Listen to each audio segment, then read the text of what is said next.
Les damos la bienvenida a la primera charla del ciclo de conferencias Construyendo nuevos enfoques en la investigación urbana, en el marco de los 55 años del Instituto de Urbanismo, que para quien no lo conozca es un instituto de investigación y docencia de cuarto nivel perteneciente a la Facultad de Arquitectura y Urbanismo de la Universidad Central de Venezuela.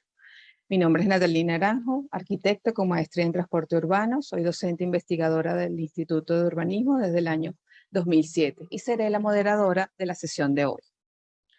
Como bien lo dijo el profesor Fermín, este ciclo de charlas tiene el objetivo de precisar elementos claves para configurar, ajustar, estructurar líneas de investigación en el instituto luego de medio siglo de existencia.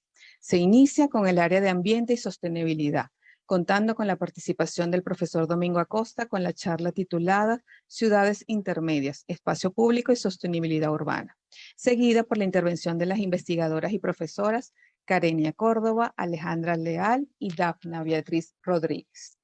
La dinámica será la siguiente. Primero, la presentación del profesor Acosta con una duración de 25 minutos, seguida de las intervenciones de las profesoras con un tiempo de 10 minutos cada una, para dar paso a la discusión del panel conferencista para finalizar con un ciclo de preguntas. Se agradece mantener las cámaras apagadas para mejorar la conectividad, así como los micrófonos silenciados. Las preguntas podrán ser formuladas a través del chat. Se recomienda a algunas personas que les parece incómodo que les aparezca la ventana del chat, se recomienda en este caso que sea movido para un lateral de la pantalla o para la esquina inferior derecha. Al conferencista y panelista le encenderé mi cámara y mostraré un papel amarillo para indicarles que le restan 5 minutos de tiempo en su intervención. A todos, bienvenidos, gracias por participar e iniciamos con la presentación del profesor Domingo Acosta. El profesor Acosta es arquitecto egresado de la Universidad Central de Venezuela en el año 79, con máster y PhD en arquitectura en la Universidad de California en Berkeley, en los años 82 y 86 respectivamente.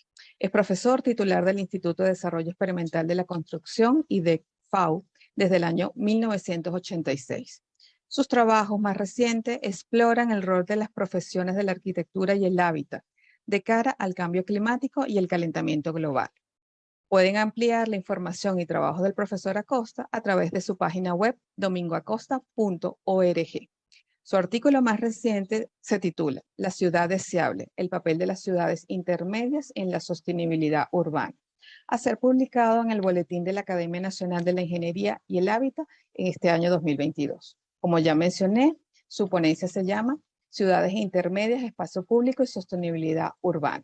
En ella se examina el concepto de ciudad intermedia y su relevancia en el sistema de ciudades de Venezuela, en la consecución de asentamientos urbanos inclusivos, seguros, resilientes y sostenibles. Se discuten los problemas de estas ciudades y se plantea que el espacio público representa una oportunidad especial, aunque un poco explorada, para potenciar las acciones urbanísticas orientadas a la ciudad sostenible. Se presenta una propuesta preliminar de un sistema de información geográfica como herramienta de apoyo a la planificación del sistema de espacios públicos de las ciudades intermedias. Bienvenido, profesor Acosta. Gracias por aceptar iniciar este ciclo de conferencias. El micrófono y las pantallas son suyas. Pero, hola, buenas tardes a todos. ¿Cómo están?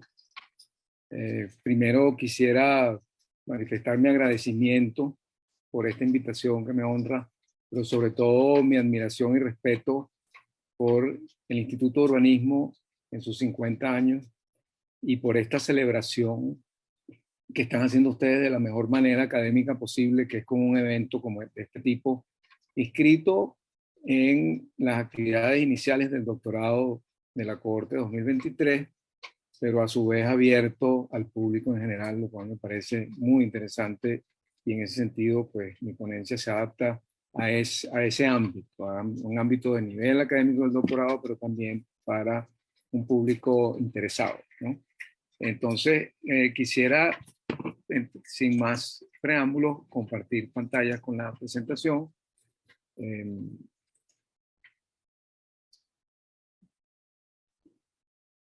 Muy bien. Voy a apagar el video. A ver, por acá. Voy a tener el video. Ok.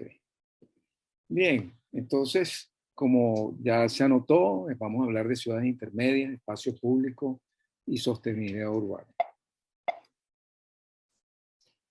Vamos a comenzar explicando qué son las ciudades intermedias, ¿no?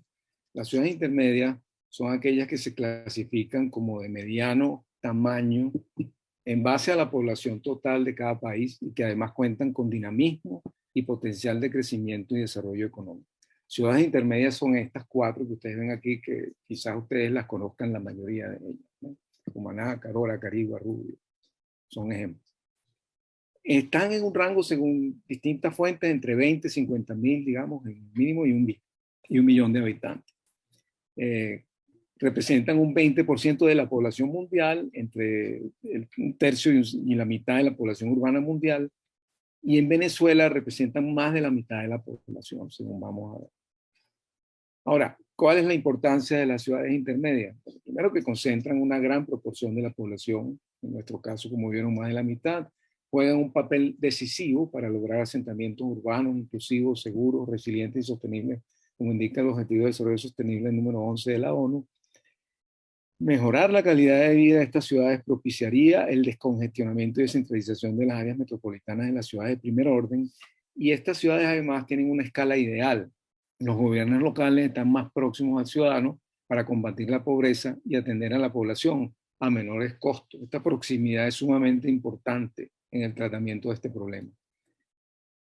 A mí me gusta hablar más que de la ciudad verde o de la ciudad sostenible, me gusta hablar de la ciudad deseable.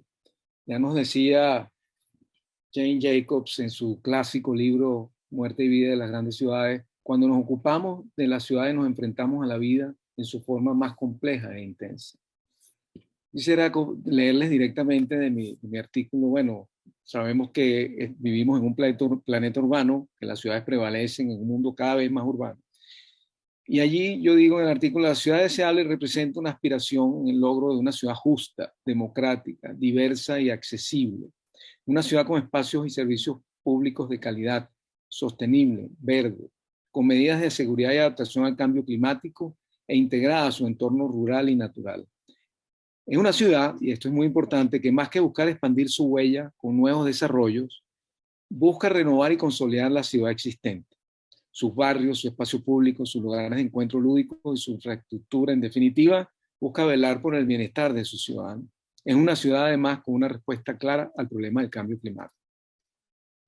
Las ciudades intermedias en Venezuela, yo hablo en el artículo sobre dificultades metodológicas por la escasez de datos de población, por eso hago énfasis en los órdenes de magnitud, como digo aquí abajo en esta nota. Pues yo decidí agruparlas en rangos de 50 a 100 mil, 100 a 500 mil, y de 500 mil a 1 millón. Y como vemos, estos son los números de ciudades que hay en cada rango, y el total número de ciudades que yo encontré en estos rangos de 50 mil a 1 millón de habitantes son 75, que representan un poco más del 50% de la población del país. Ellas están ubicadas, digamos que de esta manera, en estos corredores, por llamarlo así, en el país, ¿no? Vemos hacia el occidente, vemos hacia el occidente 8 ciudades, en este eje que va de Caracas a San Cristóbal, unas 37 ciudades, unas 14 ciudades acá en el oriente, tenemos ahí a Margarita, Cumaná, Carúpano, y hacia el oriente, bueno, aquí falta incluir Ciudad Bolívar, están todas estas que están indicadas allí: Punta de Mata, Tucupita, Ciudad Guayana, etcétera, ¿no? Entonces, cuando empezamos a ver este fenómeno y vamos viendo algunas otras variables, hay en los llanos 8 ciudades, vemos, por ejemplo, que si las mapeamos junto con las ciudades de valor patrimonial según el IPC, pues la mayoría de ellas se encuentran dentro de esta característica, ¿no? Si buscamos, por ejemplo, también los 40 lugares turísticos mejores de Venezuela, pues también vemos que muchas de ellas están en esos lugares turísticos. Podemos ver que tienen un potencial eléctrico fotovoltaico interesantísimo, ¿no? Pero también estas ciudades presentan una serie de problemas debido al deterioro, la dispersión urbana y la vulnerabilidad. O sea, está en primer lugar para mí el debilitamiento de la vida cívica y de la participación ciudadana, el crecimiento explosivo y descontrolado de la huella urbana y de la poligonal, muchas veces excedida, la vulnerabilidad ante desastres socionaturales y la contaminación. Estos son tres factores importantísimos, lo estamos viendo en este momento con las lluvias extraordinarias que están ocurriendo en esta época del año, ¿no? Pero también vemos el fenómeno de que estas ciudades se agrupan en las zonas de mayor sismicidad según este mapa de sismicidad instrumental de Fumvisi, ¿no? Y vemos también que en las zonas propensas a deslizamiento, muchas de estas ciudades y centros poblados se ubican también, ¿no? Entonces, esto lo que hace es incrementar la vulnerabilidad de más del 50% de la población. Claro, cuando analizamos la vulnerabilidad ante la subida del nivel del mar, vemos que está más localizado en Occidente, en Oriente, en las costas y quizás, por supuesto, en las costas aquí del centro, pero también en la zona de Tucaca, como vemos acá, en la zona del lago de Maracaibo y en la zona de Porlamar y Pampatar, de la cual hemos hecho estudios también al respecto, ¿no? Ahora, nosotros podemos plantearnos una serie de principios y actuaciones. Y yo insisto que más que buscar desarrollarse emulando a las ciudades, a las grandes ciudades, aumentando su huella urbana con nuevos desarrollos, la máxima prioridad de estas ciudades debe darse en la conservación y recuperación de la ciudad existente, de su patrimonio construido, es decir, de todo el inventario y provisión de edificaciones e infraestructura existente, ¿no? En ese sentido, las ciudades intermedias representan una gran oportunidad de actuación porque al ser de menor escala que en las grandes metrópolis, podemos hacer las intervenciones más acotadas, mejor controladas, y así podemos tratar de mitigar la tendencia de la expansión y dispersión urbana desordenada, consecuencia propia de nuevos desarrollos en las periferias de las ciudades, ¿no? Sobre todo los que son relativos a la especulación inmobiliaria y a los desarrollos de vivienda pública, también hechos de manera arbitraria, ¿no? Vamos a ver una serie de principios relativos a la renovación urbana, a los servicios de infraestructura urbana y de acción frente al cambio climático. Brevemente, porque esto está en el artículo, los principios relativos a la renovación urbana. Bueno, primero que el espacio público es clave, es fundamental, como vamos a seguir viendo en esta conferencia. La ciudad deseable debe ser densa, compacta y eficiente. La expansión urbana debe ser armónica y controlada. Este es otro principio. De esto se ha hablado en innumerables publicaciones, pero es hora de que tratemos de empezar a aplicarlo de esta manera: armónica, controlada, densa, compacta, eficiente. A mí me gusta hablar de que la ciudad debe reverdecer. Me gusta más que decir la ciudad verde, pero bueno, son cuestiones, ahí lo explico. Y los hitos y símbolos son importantes en el imaginario ciudadano, y generalmente los hitos y símbolos están ligados al espacio público. Y hay una serie de principios relativos también a servicios de infraestructura urbana, como que el transporte público debe prevalecer frente al auto individual, frente al transporte individual, promover la tecnología y la innovación para la conectividad, y que la infraestructura debe visualizarse como un sistema integral. No solamente es acueducto, cloaca, drenaje, electricidad, sino que también es turismo, cultura, deporte, agricultura urbana. Es decir, debe ser esa la visión de la ciudad, una visión de infraestructura integral. Y el tercer grupo de principios, que son los de acción frente al cambio climático. Bueno, primero pensar que el municipio debería ser, como yo pongo entre comillas, a prueba de clima. Difícil. Deben haber planes de adaptación al cambio climático y deben contribuir a la mitigación del cambio climático, ¿no? Y aquí entramos en el tema del espacio público y la sostenibilidad urbana. El espacio público es sencillamente la razón de ser de la ciudad. Es un principio integrador, es un concepto integrador en la ciudad. Sin espacio público, sin duda que no hay ciudad, ¿no? Y al ser un concepto integrador, lo que yo quiero decir, los principios que presenté con anterioridad pueden confluir e integrarse al espacio público como un concepto que nos engloba, porque él es la estructura fundamental que conecta todos los espacios y actividades públicas y privadas en el entorno urbano. O sea, el éxito de una ciudad depende de la provisión, calidad, distribución y conectividad de su sistema de espacios públicos. De hecho, es sobre esa disposición interconectada de vías públicas, espacios abiertos, equipamientos públicos, etcétera, que se configure el tejido de la ciudad sobre el que se asientan todos los espacios urbanos. Lo que dije antes de la ciudad compacta y densa como principio, necesita el espacio público porque necesita vías, aceras, peatones, lugares de encuentro. También lo que dije sobre el crecimiento armónico, bueno, si vamos a crecer sin espacio público, no estamos haciendo ciudad. La ciudad reverdece ¿dónde? En sus parques, plazas, bulevares, avenidas. Y los hitos y monumentos de un municipio son lugares de interés común, son lugares de espacio público normalmente. Y yo insisto también en que la ciudad, en el artículo, que la ciudad puede existir sin servicio, mal, pero puede existir. Hay que pedir reposición del servicio de agua, de electricidad, evidentemente, pero hay que exigir el derecho a la ciudad, como decía Lefebvre. El derecho al espacio el derecho a la ciudad pasa por el derecho al espacio público. Además, el espacio público es la vida y razón de ser de la ciudad. Es decir, es la que nos garantiza o nos puede buscar asegurar una ciudad equitativa y democrática. Es el lugar donde se hace el ejercicio de la democracia. Es un dinamizador de la economía local, promueve valores culturales, estimula el turismo. Además, el espacio público es de una naturaleza lúdica y saludable, especialmente en estos tiempos de pandemia.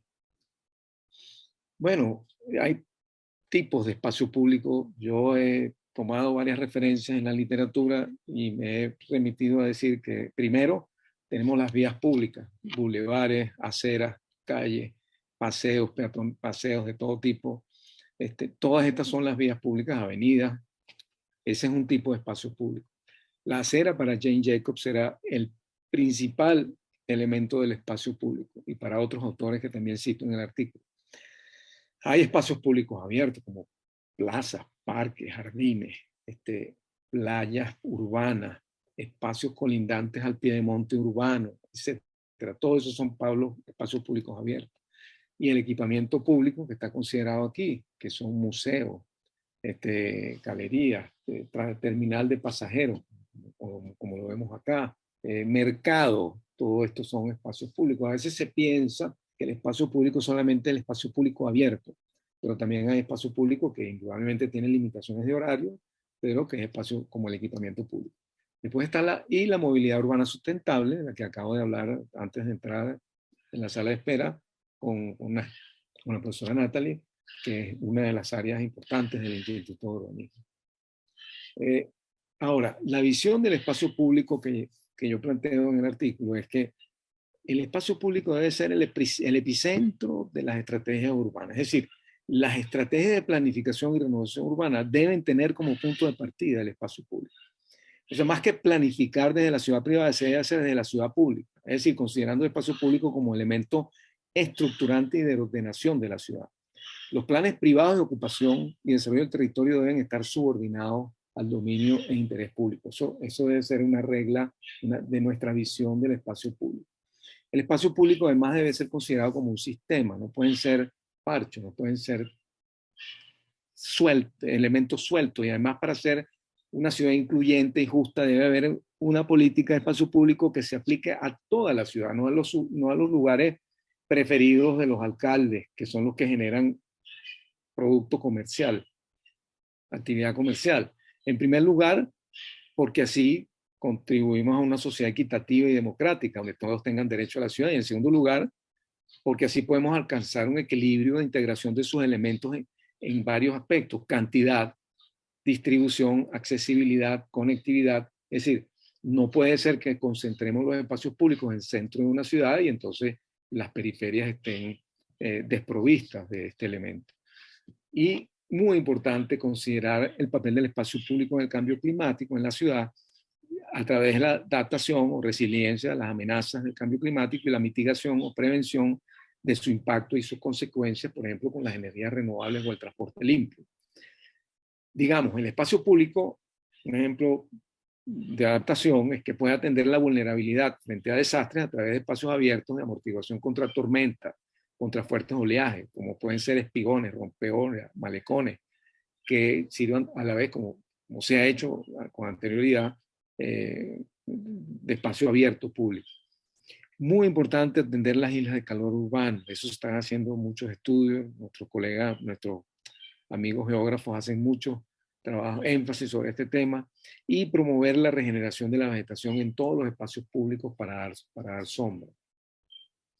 Ahora, yo planteo un análisis de algunas metodologías de planificación urbana que esencialmente lo que buscan es la evaluación como primera fase, saber el estatus actual, conocer el contexto de actuación para la, para la planificación urbana. Segundo, planificar, que es visualizar el futuro y hacer realidad los planes con la ejecución, ¿no? La evaluación es fundamentalmente saber hacernos estas preguntas: ¿dónde estamos ahora? ¿Quiénes deben participar? ¿Qué problemas y potencialidades tenemos? ¿Cuáles son nuestras prioridades? En la planificación visualizamos el futuro planteándonos a dónde queremos ir, cómo podemos llegar. Esto es la parte instrumental, cómo podemos llegar. Y la ejecución, hacer realidad los planes, que también lo estamos haciendo, cómo hacerle seguimiento, cómo dar continuidad. Y en estas metodologías, pues yo hice una síntesis, básicamente, para aplicarla a un par de ciudades que vamos a ver un poco más adelante, que son Porlamar Mar y Pampatar. ¿Dónde estamos ahora en la evaluación? Donde yo veo que las potencialidades y limitaciones y la priorización y jerarquización y de problemas y las potencialidades y fortalezas son fundamentales. Pero en esta evaluación se plantean objetivos, actividades, productos entregables, ¿no? Todo eso está delineado en el artículo. O sea, tenemos en el contexto una serie de recursos, objetivos, nos planteamos una visión preliminar de la ciudad, se hace un análisis y diagnóstico, pero sobre todo se priorizan los problemas, se hace una priorización de los problemas y se plantean las potencialidades y fortalezas cuando queremos saber en qué punto estamos en este momento y a dónde queremos ir, que también tiene objetivos, actividades y entregables. Pues tenemos una visión de la ciudad. Por ejemplo, el cambio climático se incluye, tiene que incluirse el cambio climático. Yo veo la visión de alguna ciudad que tiene PEDUL en Venezuela, especialmente Pampatar, y no tiene ninguna visión sobre la atención al cambio climático, a pesar de que son PEDUL que no tienen más de 5 o 6 años. Y más que planes PEDUL y estratégicos, yo creo y propongo, opino que se deben hacer planes especiales, planes que resuelvan problemas que vamos a ver más adelante, inmediatos, que tengan un impacto directo en la población, en el bienestar de la población. Hay que integrar el cambio climático al desarrollo urbano y entender mucho el tema de vulnerabilidad y hacer análisis de exposición. En Por la Mar y Pampatar hicimos un tanteo con, bueno, por esas cosas del destino, pues logré conocer a los alcaldes y estuve en relación con algunos de los funcionarios y estuvimos viendo cosas que plantean una serie de temas prioritarios: el crecimiento urbano desordenado, deterioro del casco central, zona de barrios, edificios abandonados, este crecimiento que se ve en las líneas rojas, abandono de activos ambientales como las playas que les llegan las aguas negras, las lagunas y los ríos, la laguna de las Marites, la laguna de la Caracola, que es la laguna del Morro. Realmente el tema de movilidad y transporte es terrible, como llega todo al centro. Bueno, estos son temas prioritarios y esos son temas que se estudian y se evalúan en la etapa de evaluación precisamente, ¿no? Y se ven los potenciales, las potencialidades y atractivos en el casco central de Por la Mar, por ejemplo. También se hizo esto para Pampatar, pero para hacer esto más breve, pues casco central de Por la Mar tiene tremendos atractivos: las bahías de Guaraguao y la Caracola, las playas urbanas, las extraurbanas que están por este lado oeste, las lagunas, el río, rutas de peatones y ciclistas. O sea, son unas ciudades que además han demostrado históricamente que han tenido un gran potencial y un gran atractivo y que ahorita están de capa caída. Y cuando uno analiza internamente el casco central, bueno, elementos muy interesantes: ejes comerciales que no se han consolidado, bulevares, la 4 de Mayo, la avenida Santiago Mariño, que parten de acá, en la Universidad Bolivariana, el Museo Francisco Narváez, y cómo se pudiera lograr, y estos son tanteos que uno hace de lo del Boulevard Guevara y el Boulevard Guevara y el Boulevard Gómez, cómo se pueden integrar aquí a bulevares comerciales en el eje este-oeste, al cementerio, al museo, a un paseo por el mar que ya retomaron como acción inmediata en la alcaldía, que eso me pareció fabuloso, integrarlo al río. Bueno, estos son, como digo, no son planes estratégicos pudieran ser planes específicos de recuperación del casco central, por ejemplo. Aquí tenemos entonces como una metodología, una presentación de una metodología del sistema de espacios públicos para estas dos ciudades, en este caso por la mar, el tema de las actuaciones urbanísticas inmediatas, que me parece fundamental. El sistema de información geográfica, se hizo un esquema preliminar y mapas y ejemplos ilustrativos de lo que vamos a ver. En esto que vemos en la metodología del sistema de espacios públicos, pues bien, lo mismo, tenemos la evaluación y la planificación, pero en este caso específico para el tema de los espacios públicos, porque hay que conocer cuánto espacio público tenemos, si es accesible, si está bien distribuido, hacer un inventario, un análisis y diagnóstico de este espacio público, aplicar indicadores que existen y que son sumamente interesantes, ¿no? Por eso es que vamos a ver qué provisión de espacio público tengo como ciudad, en qué estado está, qué tan bien distribuido está, y la planificación, cómo implementamos el plan, a dónde queremos ir. Por ejemplo, ese inventario es fundamental. Si no se sabe cuánto espacio público se tiene, y esto debe ser por decir un ejemplo, un entregable, ¿no? La priorización de actuaciones urbanísticas para el espacio público, los mapas de ubicación, tipos de distribución, si existen, ¿no? Aplicando indicadores, y los mapas de la propuesta, que se los podemos ver los mapas preliminares.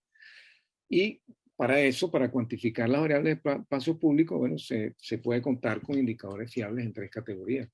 ¿Cuánto espacio público tenemos? Es decir, ¿qué oferta hay? ¿Qué cantidad hay? Hay índices, por ejemplo, cantidad de espacio verde por metro cuadrado, cantidad de aceras por metro lineal o kilómetro lineal de calles y avenidas, etcétera, etcétera. La calidad, en qué estado está, qué características tiene, qué atributos son, si es de este tipo de espacio público o el otro, quién puede acceder, es totalmente abierto, que por cierto, el espacio público por definición debe ser accesible y gratis. Su distribución, conectividad y accesibilidad. Todos estos son factores a los cuales se les puede aplicar indicadores. Entonces hicimos por la mar un conjunto de actuaciones urbanísticas inmediatas con la premisa de que se puede planificar y simultáneamente acometer acciones urbanísticas inmediatas que mejoren la calidad de vida de la gente. Por ejemplo, aquí identificamos 8 aspectos, y para cada tipo de espacio público, del sistema de espacios públicos que tenemos acá, tenemos vías públicas, espacios públicos abiertos, equipamiento urbano, identificamos una serie de acciones, de acciones. Bueno, lo primero que hay que hacer es actualizar los planes que hay. La ordenanza de zonificación de por la mar es del año 78. Bueno, eso no es una excepción, la de Caracas también. Actualizar el anteproyecto, por ejemplo, de ordenanza del casco central, y así cantidad de planes que hay en las ciudades que están sin aplicar. Este anteproyecto de ordenanza, fíjense, que es volver los proyectos, por ejemplo. Los ejes comerciales urbanos son fundamentales para la avenida 4 de Mayo y la Santiago Mariño, reforzar para plazas y parques, transporte público, promover la vía en las aceras, paseos peatonales, frente marino. Y esto es un ejemplo muy bueno de bulevar arborizado, ciclovía, pequeñas plazas y parques con espacio público abierto, equipamiento urbano con canchas deportivas, paradas de transporte público y la aplicación al cambio climático, que es protección de erosión de las costas. Se identificaron estas 8 acciones inmediatas que no están grabadas en piedra ni en mármol, sino que son revisables y cambiables. Y eso se refleja en unos mapas muy preliminares que están hechos con Google Maps y con ArcGIS, pero de manera muy preliminar, que son, bueno, los ejes comerciales urbanos que están aquí, que unen por la mar y Pampatar, centros de atención comunitaria en barrios, paseos peatonales en frente marítimo, como acciones inmediatas, planes de vivienda, las residencias Coro Coro, planes de vivienda, barrio chino, materno-infantil del oeste, etcétera, ¿no? Entonces, esas acciones se reflejan en mapas, y entonces, con el esquema preliminar de un sistema de información geográfica, se va analizando cosas como, por ejemplo, cuánto espacio público tenemos por ciudad. Esto probablemente no esté completo, pero es lo que tenemos hasta el momento. 39 espacios públicos en Por la Mar, 38 en Pampatar, los tipos de actividades, si son monumentos, si son asistencial, playa, plaza, paseo, mercado, estadio, cuántos hay. De esto también podemos hablar de la localización y tipo de espacios públicos, si son espacios públicos abiertos, equipamiento o vías públicas como vemos aquí a la izquierda.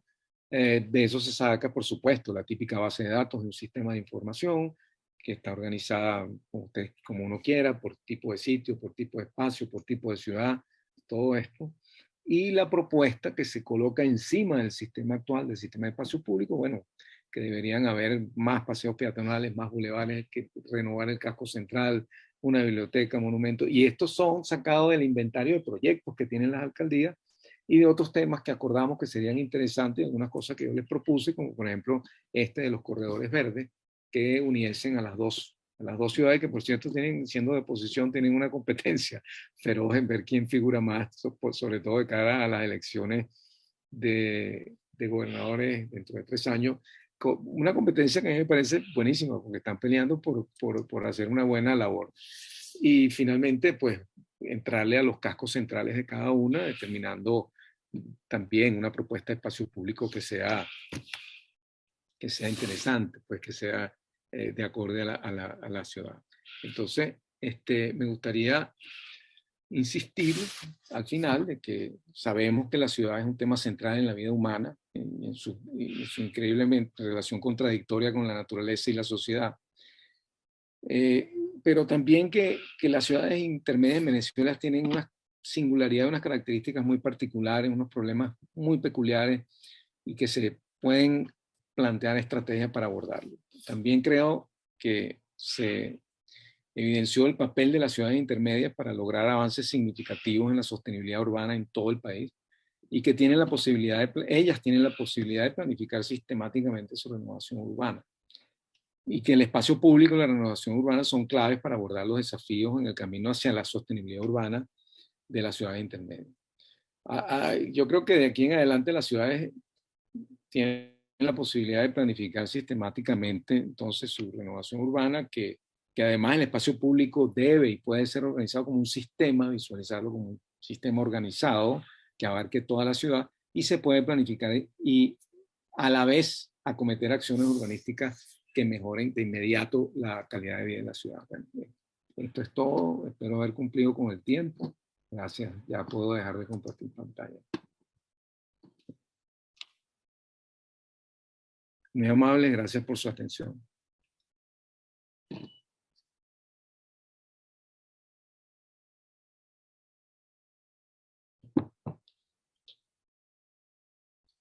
Ahora sí.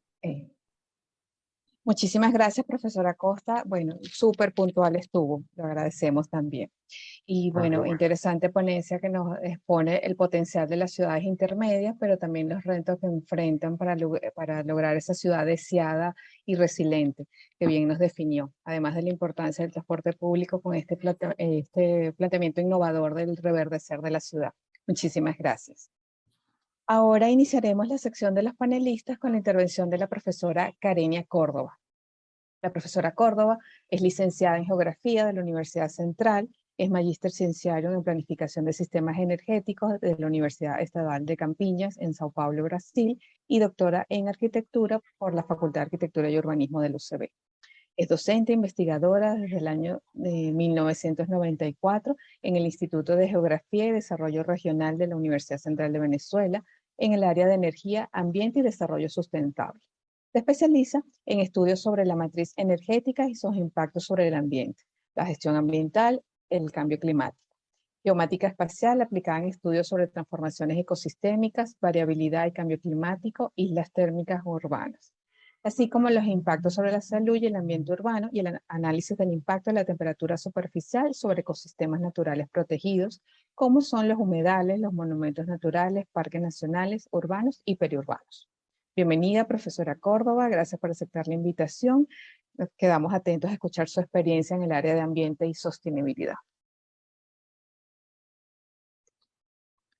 Bueno, gracias. Muchísimas gracias por la invitación. Agradecida, por supuesto, a la dirección del Instituto de Urbanismo, al profesor Ramón Hidalgo, a Natalia, la profesora Natalia Naranjo, la profesora Edemar Giró, por la invitación. Me gustaría compartir unas pocas láminas para conversar con ustedes, si es posible.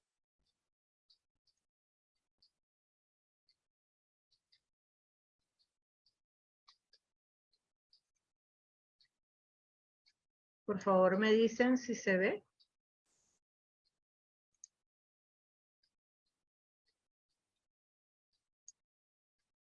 ¿Aló?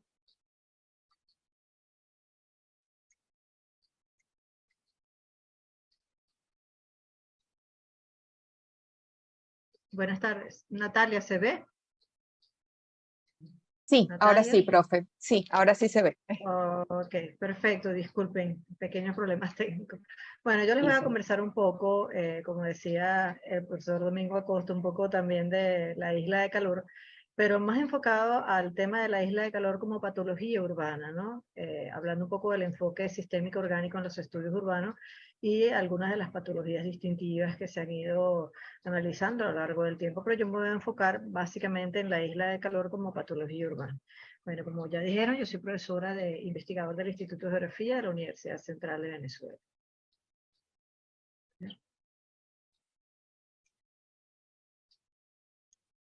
Bien, la arquitecto Josefina Baldoa Ayala, en un artículo que ella tiene sobre ciudades saludables y ciudades enfermas, ella ya acuña el término de patologías. Ella hablaba, por ejemplo, decía que las ciudades constituyen un producto complejo y que su proliferación y dominio como forma particular asiento de las sociedades humanas ha sido indetenible, pero que la mayoría de las ciudades presentan, por supuesto, características y problemas complejos que aún no han sido resueltos, y algunos de ellos en su momento, en el momento de hacer este artículo, decía que no tenían una clara visualización de solución. Podemos decir precisamente entonces que ese conjunto de problemas constituyen lo que se denominaría una patología urbana, y en la medida en que no haya podido prevenirse o enfrentarse a ese tipo de problemas, tendríamos entonces ciudades más ciudades saludables, si se pudiese prevenir, que ciudades enfermas. Este era el criterio que la profesora tenía en ese momento, ¿no? La ciudad entonces se puede visualizar como un producto social, económico y con vida propia, como un organismo vivo, que al igual que todo organismo vivo, la ciudad también metaboliza, consume recursos, consume espacio, territorio, consume insumos, bienes económicos, para realizar sus procesos fundamentales inherentes a los servicios que da la ciudad, como proveer vivienda, servicios de infraestructura que garanticen el acceso, conectividad y para garantizar la calidad de vida de los habitantes. En estos procesos, las ciudades metabolizan grandes cantidades de agua, energía, materia prima, bienes y servicios. Y como consecuencia de ello, entonces también modifican el entorno, generan calor, emisiones y desechos que afectan al ambiente y la calidad de vida en la ciudad. Desde el punto de vista de la sostenibilidad urbana, estas funciones o procesos fundamentales deberían estar contenidos o considerados dentro de los tres vértices fundamentales de la sostenibilidad, que sería la sostenibilidad económica, la sostenibilidad ecológica y la sostenibilidad social. Cuando no existe un equilibrio dentro de esos tres vértices, entonces es que se privilegia más una función económica, por ejemplo, que la función social o ecológica, entonces se desarrollan conflictos o problemas que se asocian a esas patologías presentes en el espacio urbano. Esta es una visión, por ejemplo, de la ciudad que usa simplemente el territorio como sustrato y dentro del cual se desarrolla un metabolismo de tipo lineal, es decir, que inyectamos a la ciudad insumos, transferimos a la ciudad grandes cantidades de insumos, agua, energía, alimentos, mercancías que ingresan, son transformados dentro de la ciudad y a la salida entonces lo que obtenemos son residuos orgánicos, inorgánicos y emisiones. Dentro de estas emisiones está el calor, pero fíjense que aquí todavía dentro de esta visión metabólica de la ciudad no había mucho énfasis en el tema de las emisiones de calor. Ellos proponen en cambio entonces cambiar el metabolismo lineal por un metabolismo circular, donde se hace un reciclado tanto de los desechos orgánicos como de los desechos inorgánicos, y debe hacerse un uso más eficiente del agua y de la energía para disminuir las emisiones. Pero aún acá no abordan el tema de las emisiones de calor. ¿Okay? Y el objetivo es entonces llegar a construir o constituir biociudades, que tengan un desarrollo más armónico con su entorno o con el medio ambiente. Pero ¿qué hacemos con el calor? Esa es la pregunta que nos hacemos todos, ¿no? Porque seguimos emitiendo calor producto de todos esos procesos que se dan dentro del espacio urbano, procesos económicos, sociales, Sin embargo, también son debido a las características inherentes de la superficie o del mosaico urbano de la ciudad, donde predomina superficies secas, fachadas secas, no evapotranspirativas, y además que tienen propiedades físicas que absorben mayor cantidad de calor, de luz y de calor, y remiten luego de esa luz y calor al ambiente o al entorno urbano inmediato. Entonces se forma precisamente ese domo de calor o esa isla de calor sobre las ciudades. Pero para poder proponer estrategias de mitigación de ese fenómeno como patología urbana, es necesario caracterizarla, conocer su dinámica espacio-temporal e identificar así también áreas críticas dentro de la ciudad. Entonces es importante entender las relaciones entre el clima y el espacio construido en este caso. El clima urbano es entonces la resultante de esas interacciones que se verifican entre las superficies construidas como elementos modificadores del clima que alteran el balance radiativo superficial y la atmósfera urbana, originando esas islas de calor o islas térmicas urbanas. A mayor superficie construida, mayor es entonces la alteración de los parámetros climáticos que contribuyen a regular el clima local, ya que disminuyen los aportes de humedad por evapotranspiración vegetal, la sombra de la vegetación, aumentando el impacto de la radiación solar y en consecuencia el calentamiento superficial, así como la emisividad de calor durante las primeras horas nocturnas. El perfil típico de la isla de calor es como ustedes ven acá, con un domo de calor mayor, una mayor concentración de calor en el centro más densamente construido de la ciudad, que va cayendo en la medida en que nos alejamos del centro hacia las áreas periurbanas o hacia las zonas menos densamente construidas y con mayor presencia de vegetación. En este caso podemos decir que las islas de calor urbano son por lo tanto un fenómeno complejo que involucra factores climáticos, ambientales o socionaturales y estructurales. Y, por supuesto, el tamaño de la isla de calor urbano es proporcional al espacio construido de la ciudad. Mientras mayor superficie construida, pues mayor es la modificación de la temperatura superficial de la ciudad y mayor es la intensidad de la isla de calor. Así vemos, por ejemplo, en este pequeño esquema que dice que ciudades alrededor de 100.000 habitantes pudieran modificar la temperatura en alrededor de unos 6 grados. Ciudades de entre 1 millón de habitantes y 5 millones de habitantes podrían modificar la temperatura, en el caso de Caracas, unos 8 grados, y grandes ciudades de 10 millones de habitantes o más en 10 grados o más. Aquí vemos 4 imágenes de procesamiento de imágenes satelitales de la banda térmica del sensor Landsat para Roma, Madrid, París y Madrid, y vemos que en los 4 casos observamos un núcleo de calor de más altas temperaturas que va descendiendo en la medida en que nos alejamos del centro hacia la periferia. ¿Okay?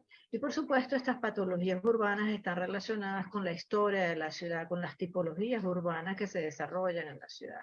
Las áreas más densamente construidas tienen unas respuestas térmicas diferentes a las respuestas a las áreas menos densamente construidas y con urbanismo difuso.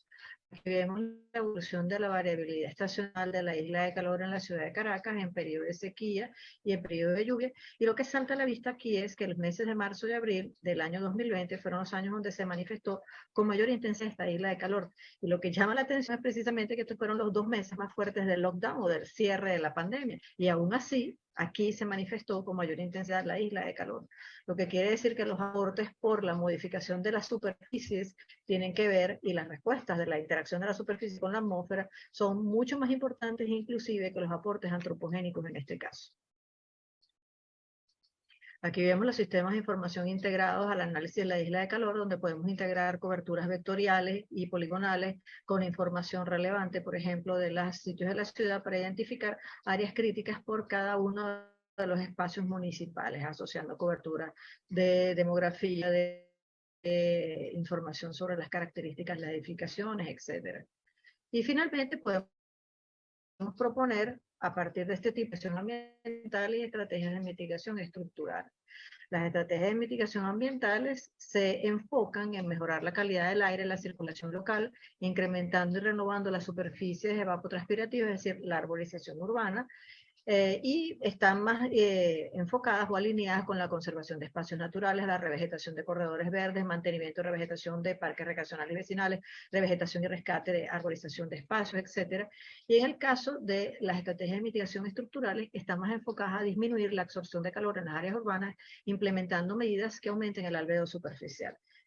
Yo voy a dejar acá esto para avanzar un poco en la presentación debido a las limitaciones de tiempo, pero para los que quieran, esto va a quedar, yo me imagino, para la consulta de ustedes después, ¿no? Finalmente, podemos hablar de los nuevos enfoques que hablan sobre las biociudades o las biodiversidades como ciudades que buscan armonizar precisamente, que buscan reequilibrar, restaurar el equilibrio entre la gestión urbana y la naturaleza, utilizando las edificaciones como los soportes de vegetación, e integrando de una manera más armónica la naturaleza con la ciudad. Algunos aspectos o algunos atributos que debe tener la biodiversidad es que utiliza más eficientemente los recursos naturales, conserva la biodiversidad e impulsa la biodiversidad y la ciencia y la tecnología y la innovación como ejes estructurantes del desarrollo sostenible e incorpora estas en la planificación de su desarrollo territorial. Estos son algunos de los aspectos de estos nuevos enfoques que se están manejando. Bueno, muchísimas gracias por el tiempo y por su atención en este breve, pequeño espacio. Quedo a la orden para contestar las preguntas que tengan a bien hacer. Hasta luego. Muchísimas gracias, profesora Córdoba, también muy puntual en su presentación y por darnos esta visión de ciudad como un organismo vivo con una necesidad de un equilibrio entre sus sistemas. Además, cómo el cambio climático las afecta y cómo los estudios al respecto pueden llevar a ese reverdecer de la ciudad. Muchísimas gracias.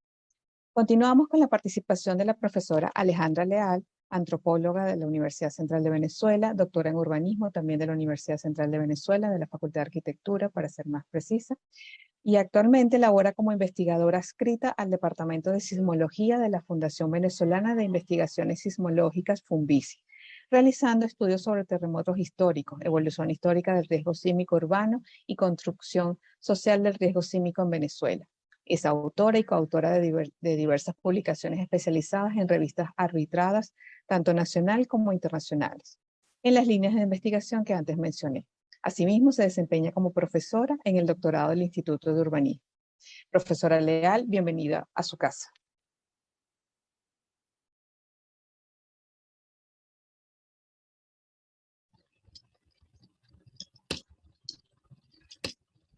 Ok, gracias profesora Naranjo por la presentación y muchas gracias además por la invitación a participar del foro. Yo realmente no preparé diapositivas porque prefiero hacerlo más a nivel de conversación y me interesaba también escuchar la conferencia del doctor Acosta y las otras intervenciones que hubiesen y definitivamente tengo que decir que en estos temas que tienen que ver con los riesgos socionaturales, el urbanismo definitivamente es una herramienta de primer nivel y de primer orden para enfrentar sobre todo lo que tiene que ver con las amenazas naturales en las ciudades en Venezuela. Fíjense que el doctor Acosta había presentado el mapa, precisamente el mapa de Funvisis, que tiene que ver con las macrozonas, es decir, con los niveles de amenaza sísmica que tenemos en el país y que está, por supuesto, relacionado a la ubicación de nuestros sistemas de fallas tectónicas.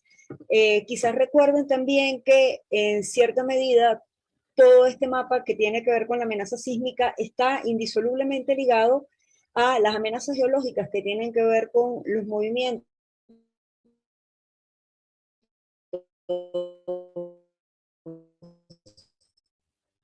de remoción en masa. Por supuesto, hasta los momentos, el conocimiento sobre las amenazas, ya sean naturales, antrópicas y tecnológicas, los riesgos y el tema de la ciudad se ha trabajado por separado. Afortunadamente se vienen haciendo esfuerzos paulatinamente que tienen que ver con todo lo que tiene que aportar la visión del urbanismo y de otras disciplinas fundamentales como la geografía o las ciencias sociales al tema de la mitigación de riesgos y de vulnerabilidades en nuestras ciudades.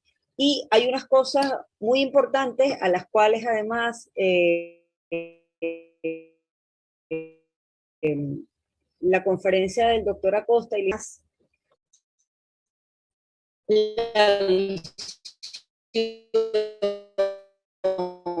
porque definitivamente una ciudad a las amenazas ocupa.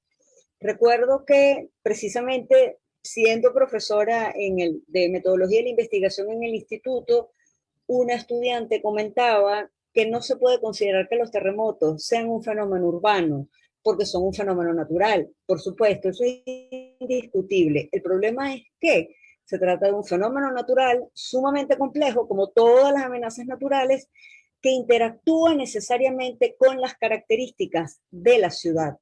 Entonces, ocurre algo. Cosas como tener sistemas de alerta temprana para los fenómenos que lo permiten. Por ejemplo, en Venezuela es muy difícil por la ubicación y las características de nuestras fallas tener sistemas de alerta temprana para terremotos, pero podemos tenerlos para inundaciones, para lluvias extraordinarias, para movimientos de remoción en masa, para aludes y deslaves.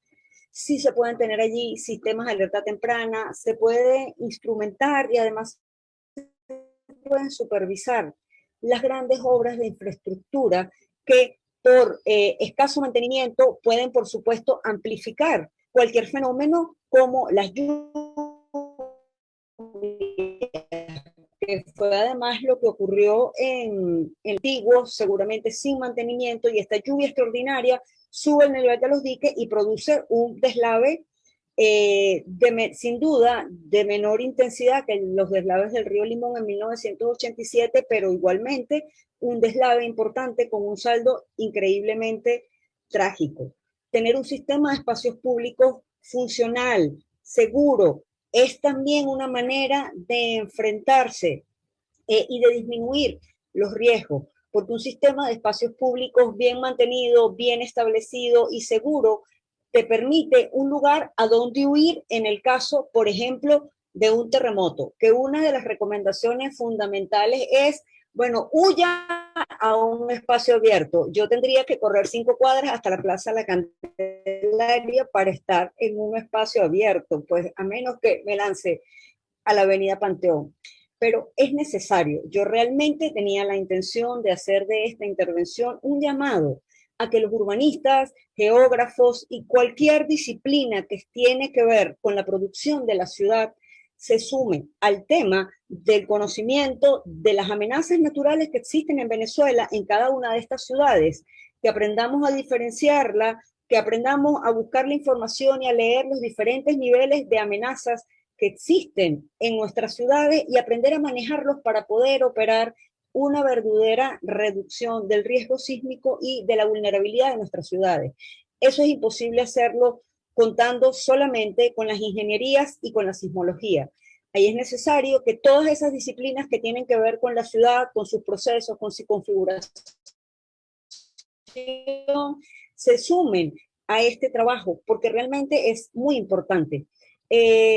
Muchas veces la diferencia entre una situación de emergencia y una situación de desastre es, lo dan no solamente las características que tiene el terremoto, el deslave o el derrumbe, sino también las características que tiene la ciudad, porque la morfología de la ciudad, toda la forma como está distribuida, estructura, infraestructura, viario, tiene que ver con la forma como se reorganizan las amenazas naturales y, por supuesto, cómo se modulan los riesgos. Otra cosa que tenemos que considerar, no lo había visto así, pero me parece muy importante, que podemos considerar que las amenazas naturales, por ejemplo en Caracas, la amenaza sísmica y toda la amenaza geológica que tiene que ver con la inestabilidad de la cordillera y que implica una inestabilidad en cuanto a movimientos de remoción en masa, derrumbes, deslizamientos y otros procesos, pueden ser consideradas como patologías urbanas y además incurables. La amenaza sísmica siempre va a estar allí. Los niveles de amenaza sísmica no van a disminuir ni van a cambiar. Lo que sí se pueden modular son los niveles de riesgo sísmico que tenemos en la ciudad y para eso realmente hace falta un reverdecimiento de la ciudad.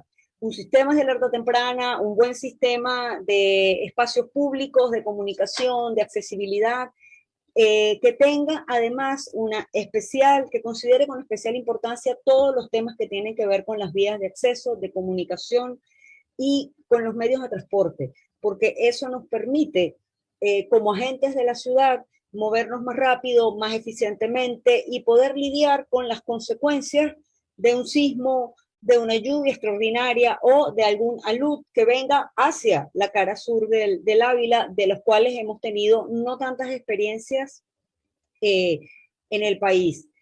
Pues en ese sentido, una de las líneas de investigación que implican una innovación en cuanto a la investigación urbana es introducir cada vez más a mayor profundidad y de una manera definitivamente transdisciplinaria el tema de los riesgos urbanos, considerándolos como tales riesgos urbanos, es decir, que surgen de la interacción entre las amenazas que forman parte del sustrato de nuestras ciudades y la manera como nos apropiamos del territorio, qué partes ocupamos, dónde están las principales infraestructuras, sobre rellenos sanitarios, sobre laderas inestables o cerca de laderas inestables, o en otro caso que es muy importante, pues la estructura ubicada no solamente en las zonas de mayor riesgo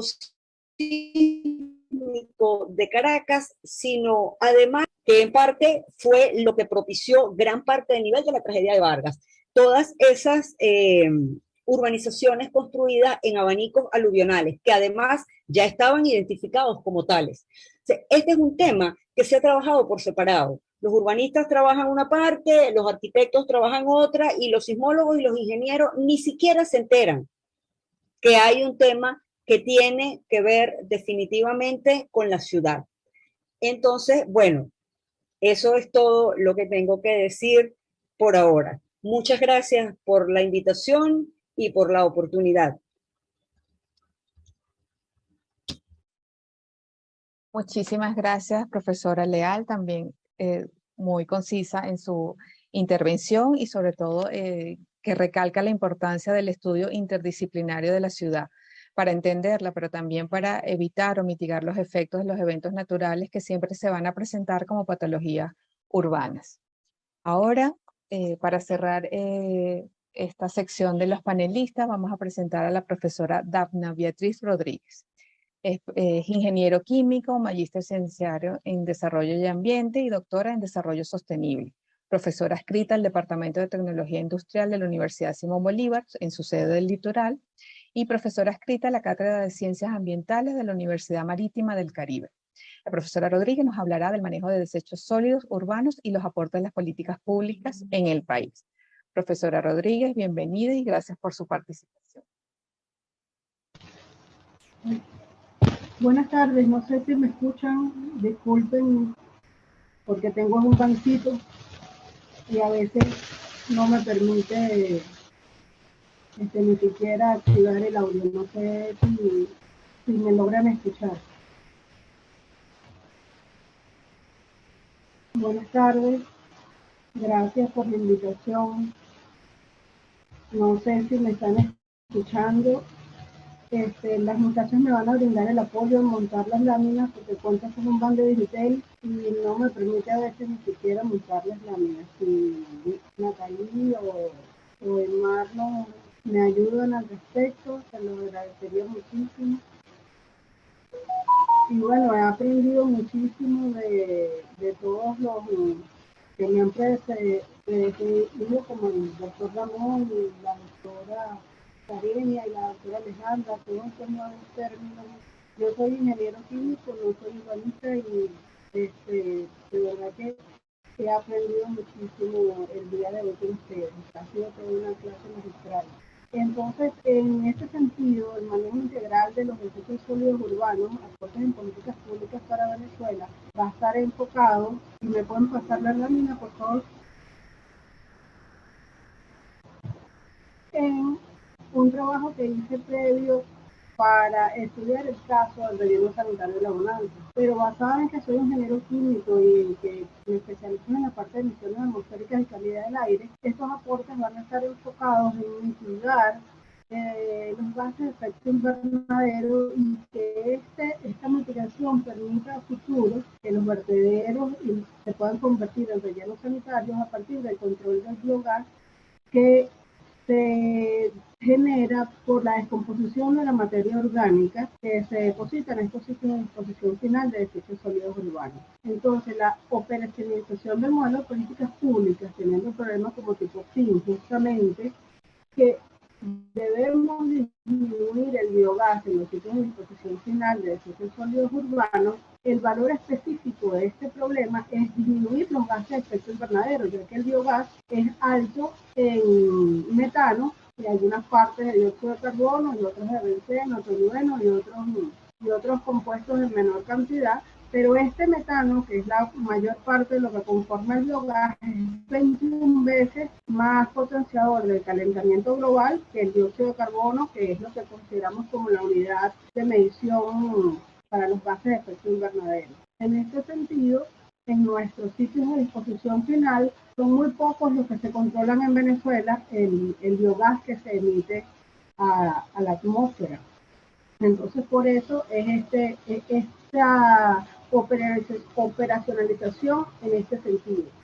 La expresión que nosotros tenemos que medir, porque siempre en las políticas tenemos que medir la variable que se va a cambiar a futuro, va a ser la disminución de las toneladas de metano generadas al año en los sitios de disposición final. Y la búsqueda es justamente mitigar estas toneladas de metano.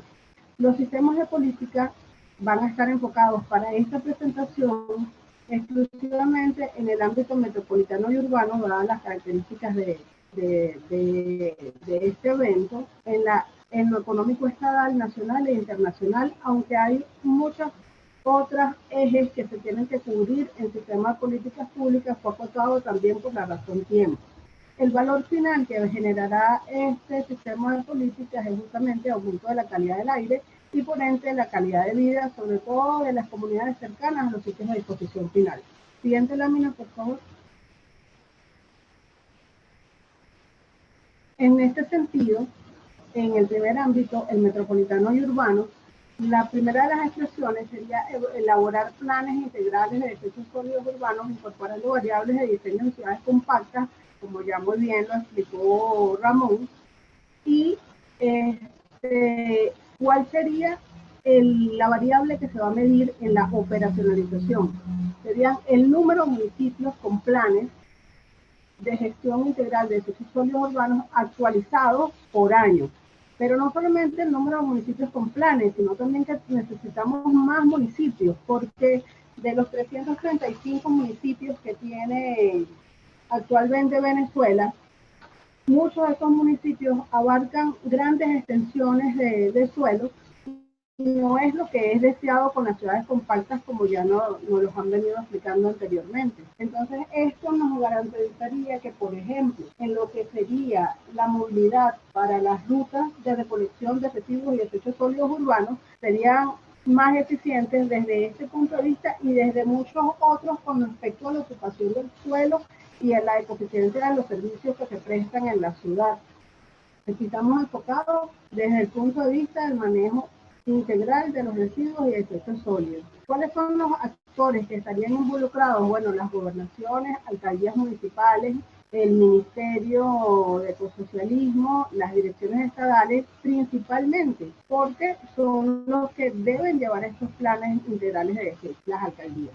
Pero también doy el ejemplo que es grato conocer de la acción climática que en Mérida, Táchira y Trujillo lograron hacer caracterización de desechos sólidos urbanos y a partir de esta caracterización ya el municipio Libertador de Mérida y el municipio de San Cristóbal cuentan con propuestas de ordenanzas en cambio climático y están llevando un sistema de recolección, una ruta de recolección que incluso hasta en Benevisión hicieron propaganda de que el municipio Libertador de Mérida era el primer sitio, el municipio verde en cuanto a la recolección, porque minimizó la cantidad de desechos que van a llegar al vertedero de Lomas del Calvario. Entonces esto sí se puede lograr en comunidad, en mancomunidad con la academia, las universidades y interdisciplinario, como decía la profesora Alejandra.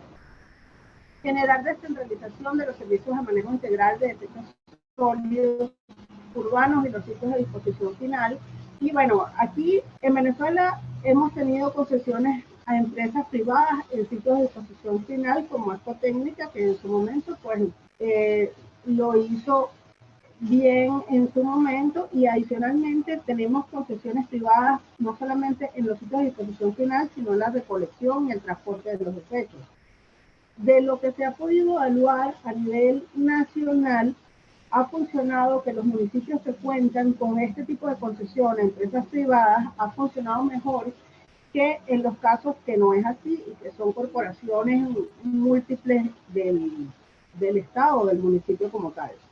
Entonces, ¿cómo se mediría esta expresión? Se mediría el número de municipios con concesiones otorgadas a empresas privadas para la gestión integral de los edificios sólidos urbanos, donde los actores vuelven a ser gobernaciones, alcaldías, ministerios, empresas manejadoras de sitios de disposición final y los empresarios que manejen este tipo de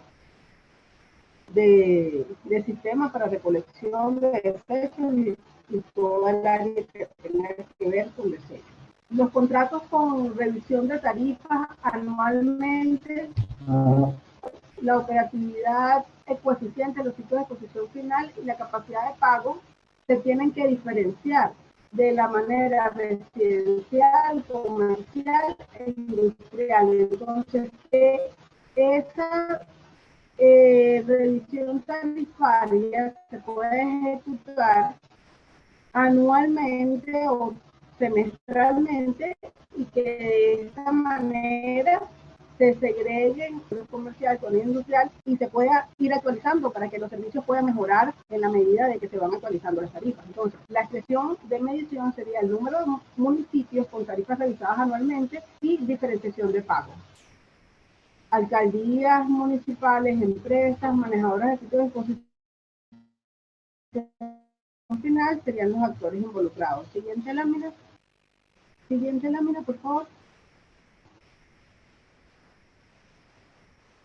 Ajá. Entonces, en lo económico estatal, inversión en infraestructuras de sitios de disposición final controlado. ¿Cuál es el factor que se va a operacionalizar y se va a medir? Son las toneladas de metano que se disminuyen al año. Los actores, nuevamente, gobernaciones, alcaldías, ministerios y empresas manejadoras del sitio de disposición final. Incentivos tributarios estables por empresas privadas de utilización, reducción y reciclaje de residuos. La variable va a ser número de empresas registradas estadalmente que obtienen incentivo tributario por la reutilización, reducción y reciclaje de residuos. Mismos actores. Supervisión de proyectos de recuperación, acopio y reciclaje de materiales. La variable que se va a medir es el porcentaje de materiales recuperados y reciclados. Allí, adicional a los anteriores, se agregan como actores las pymes y cooperativas que hacen acopio y reciclaje de materiales. Siguiente lámina, por favor. Siguiente lámina, gracias.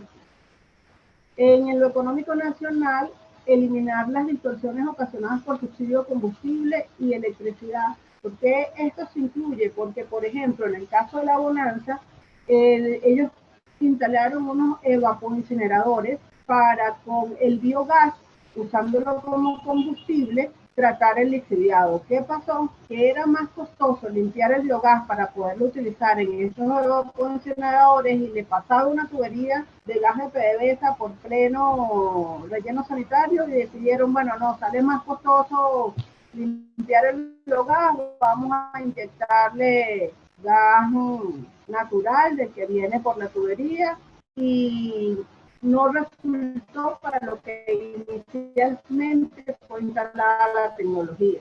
Que cuando se hizo la entrevista al director de Ecotécnica en ese momento dijo, bueno, si me aumentaran el precio del gas que me pasa por aquí, obviamente me ponen a parir para limpiar el biogás y utilizar el biogás como combustible. Entonces, estas distorsiones no han permitido que esas tecnologías limpias se implementen de manera adecuada y idónea para minimizar los efectos y mitigar los gases de efecto invernadero para el caso que fueron instaladas. Entonces, la medición sería el número de distorsiones eliminadas de acuerdo al precio del servicio, costo de producción, mayor que uno. Actores involucrados, el gobierno y el Ministerio de Economía y Finanzas. Estabilizar variables macroeconómicas. 5 minutos, tengo que ir rápido. número de índices macroeconómicos estables, promover implementación de uso del 50% de material reciclado o materia prima para el marketing. Esto permitiría que las empresas, teniendo esta regulación, implementaran justamente esto de manera de utilizar todo este material que se va a reciclar. Entonces, la mención sería empresas que tienen en su proceso ese 50% de material reciclado para producción de nuevos empaques. A nivel internacional, la firma de los tratados y convenios internacionales nos permiten poder entrar en el mercado internacional del carbono, ya que estaríamos mitigando toneladas de dióxido de carbono equivalente, lo que nos permitiría siguientes proyectos como mecanismos de desarrollo limpio, dado que firmamos el acuerdo de París de intercambio entre países desarrollados y países que tengan que ver con este tipo de tecnología. Yo creo que ya lo voy a dejar hasta aquí, había otras láminas, pero en virtud de que el tiempo nos apremia, no me quiero pasar. Bueno, esta última sería el cierre, y este proyecto de políticas públicas se pudiese presentar desde este año en periodo hasta el 2030, justo con los Objetivos de Desarrollo Sostenible de la Agenda 2030, donde se abordan todos los ejes de ambiente, energía, electricidad, gestión de riesgos, eje de desarrollo, sostenibilidad y progreso, eje de educación y eje de salud. Bueno, muchas gracias y estoy a la orden para cualquier pregunta. Y bueno, gracias por la invitación nuevamente. Muchísimas gracias, profesora Rodríguez, y disculpe que la apuramos un poquito. Y gracias por mostrarnos este panorama interesante sobre las políticas públicas referente al manejo de los desechos sólidos. Antes de iniciar la siguiente sección, que es la discusión entre el conferencista y los panelistas, queremos pasar un video muy breve, que son las palabras que nos dedica el profesor Gustavo Izaguirre, decano de la Facultad de Arquitectura y Urbanismo, por este ciclo de conferencias. Buenas tardes, le habla el profesor Gustavo Izaguirre, decano de la Facultad de Arquitectura y Urbanismo de la Universidad Central de Venezuela. Este mes, el Instituto de Urbanismo cumple 55 años de presencia ininterrumpida en el quehacer urbano de investigación, de docencia y extensión. En este marco inicia un ciclo de conferencias denominada Construyendo nuevos enfoques en la investigación urbana, una forma de establecer el presente para trazar justamente el futuro camino de las áreas de investigación de la institución. Este ciclo se inicia con la primera conferencia y principal del día de hoy del profesor Domingo Acosta, seguida de la intervención de un panel igualmente de expertos en el área de investigación en el tema, como son la profesora Karenia Córdoba, la profesora Alejandra Leal y la profesora Dagna Beatriz Rodríguez, en el marco del área de ambiente y sostenibilidad. Durante 4 sesiones más, que culminarán con el área de cultura el 24 de noviembre, investigadores, docentes y estudiantes tendrán la oportunidad de ver el amplio panorama justamente de eso que hace el Instituto de Urbanismo y otras áreas que nos interesa conocer. Diferentes ámbitos que nos van a permitir amalgamar justamente la innovación, la investigación y la docencia en la producción académica, pero también en las ciudades y sus habitantes a través de una institución como nuestro Instituto de Urbanismo. Agradezco y felicito al profesor Ramón Fermín, director del instituto, a su personal docente y de investigación, a todo el personal administrativo y de servicio, por arribar a 55 años de la fundación de este importante instituto que da vida justamente a la planificación y concreción de un evento como este, que es un ciclo de conferencias, es importantísimo para poder conocer y tener de primera mano todas esas propuestas, pensamientos y formas de investigación en favor de mantener la calidad y la excelencia del Instituto de Urbanismo. A todos les deseo mucho éxito Y bueno, espero que disfruten este ciclo de conferencias durante estas 4 semanas. Hasta luego. Yo quiero abrir este panel de discusión con las profesoras Córdoba, Leal, la profesora Rodríguez y el profesor Acosta, haciéndoles 2 preguntas. La primera es, ¿cómo ven ellos la amplitud de temas que entran dentro de esta área de ambiente y sostenibilidad? ¿Lo ven como una ventaja o como una desventaja a la hora de plantear líneas de investigación, por ejemplo, en nuestros posgrados, en el doctorado de urbanismo? Y la segunda, ¿el cambio climático debería ser un elemento transversal o un elemento vertical en esta área de ambiente y sostenibilidad? Quedo atento a sus comentarios. No sé quién quiere iniciar. Hola, sí, yo pudiera hacer un comentario muy corto. Bueno, en cuanto a la amplitud del tema ciudad y sostenibilidad, yo me parece que es muy positivo, muy interesante. Yo creo que allí, sobre todo para las investigaciones y en el doctorado, yo haría lo que hizo mi tutor, lo que nos recomendaba. Él decía, los estudiantes de doctorado llegan con la intención de resolver los problemas del mundo y terminan resolver los problemas del mundo con una visión muy cerrada, muy directa, y terminan resolviendo un problema muy acotado con una visión muy amplia.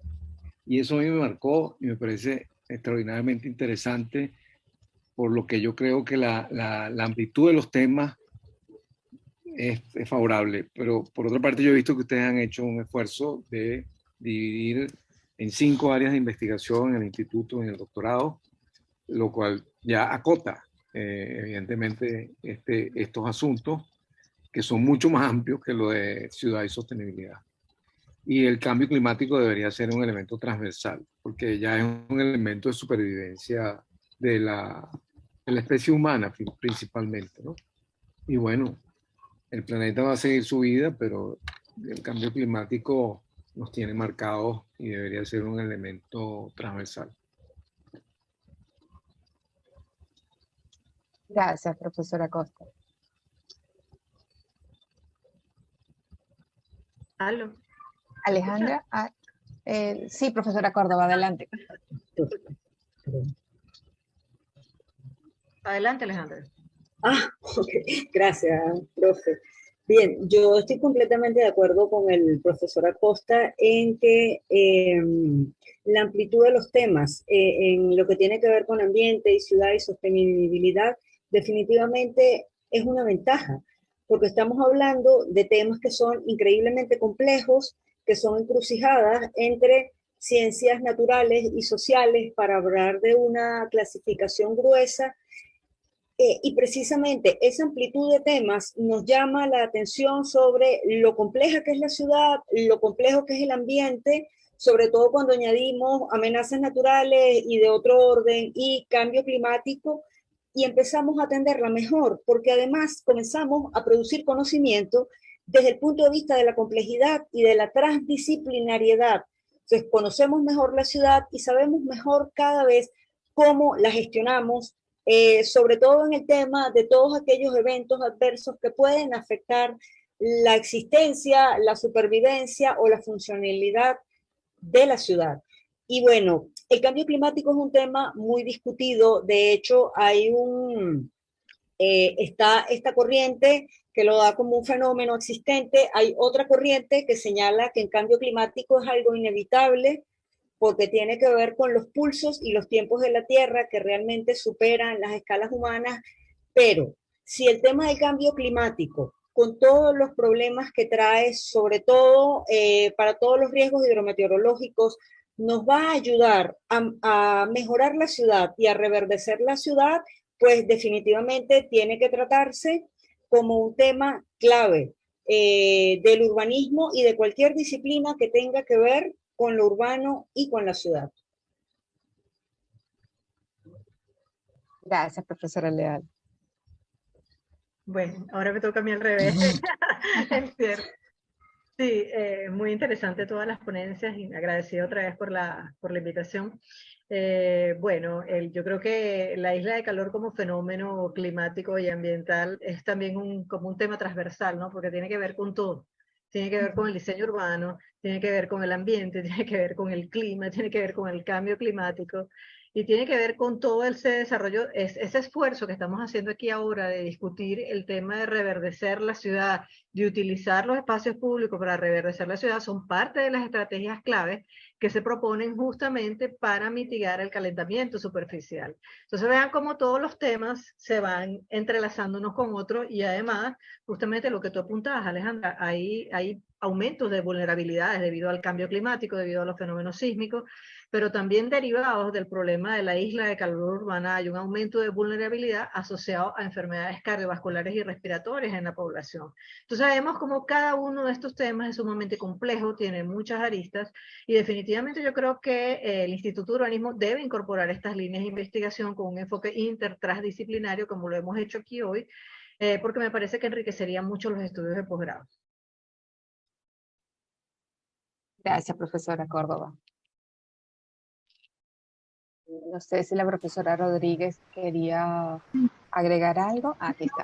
Este, no, muchas gracias, de verdad reitero que he aprendido muchísimo de todo hoy y efectivamente sí, apoyo que tiene que ser transversal porque como vimos hasta en el manejo de desechos tenemos la mitigación de gases de efecto invernadero, entonces eso va a estar y más por el área del urbanismo porque de eso vamos a depender, de hacer esas ciudades, como dijo la profesora Córdoba, biociudades y biodiversos ciudades, me encantaron esos términos. De verdad que todo esa, para poder tener una biociudad tenemos que tener el cambio climático inmerso desde el punto de vista transversal en toda la academia a todo nivel, no solamente a nivel universitario, sino desde que se inician desde primaria y secundaria, pues la parte de la bioética, el cambio climático, debe estar desde que se inicia la academia, desde niños hasta a nivel universitario, no vamos a nivel universitario, eso quería agregar. Gracias, profesora Rodríguez.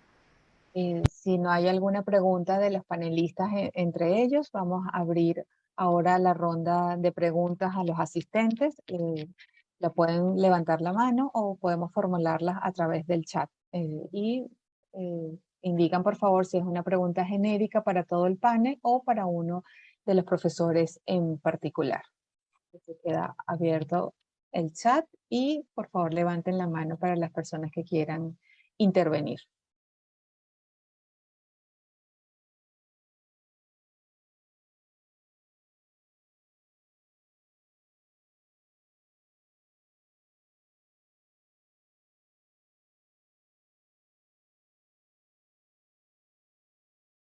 ¿Alguna pregunta?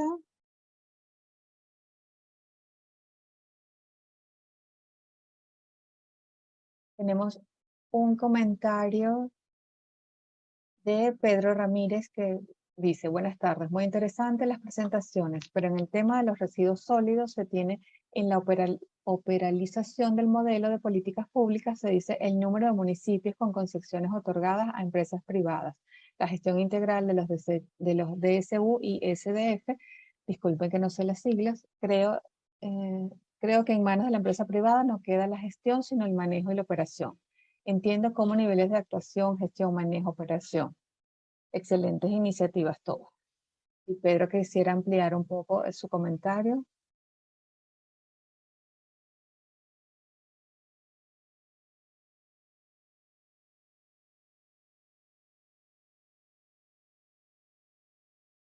Tenemos una pregunta al profesor Francisco Pimentel. Adelante, ya le vamos a abrir el micrófono.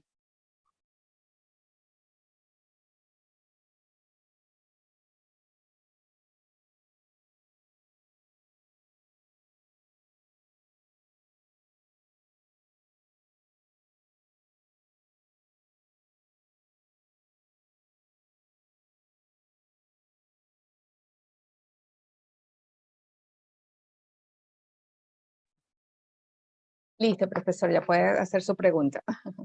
Buenas tardes. sido realmente interesante todas las presentaciones en los distintos aspectos que hemos analizado esta tarde. Quiero dejar muy brevemente una preocupación fuerte. En el sismo durante el Caracas, yo era director de obras públicas del municipio Sucre del estado Miranda, que abarcaba de Chacaíto todos los actuales municipios.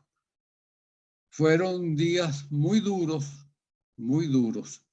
Y hoy en día, cuando paso por los barrios, veo que sobre esas construcciones de aquel momento, de un piso y sin mayores estructuras, hoy en día se le han ido superponiendo pisos sobre pisos y hasta 4 y 5 pisos, sin ningún cálculo estructural, sin ninguna previsión y sin ninguna presencia de las autoridades municipales y específicamente en este tipo de áreas para encauzar, como alguien comentó, como la profesora Leal comentó, no hay un sistema de emergencia previsto, no hay una estructura urbana que pueda responder a una tragedia en un momento dado. Pero sobre todo estas construcciones de 4 y 5 pisos que en cualquier problema en un área sísmica como es Caracas pueden producir un efecto dominó de una sobre otra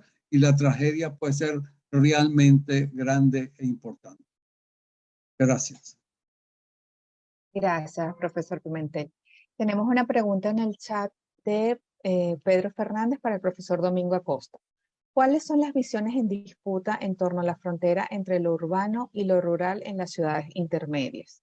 ¿Y cuáles son las estrategias de conexión de espacio público en la interfase urbano-rural que usted considera más viables en las ciudades intermedias?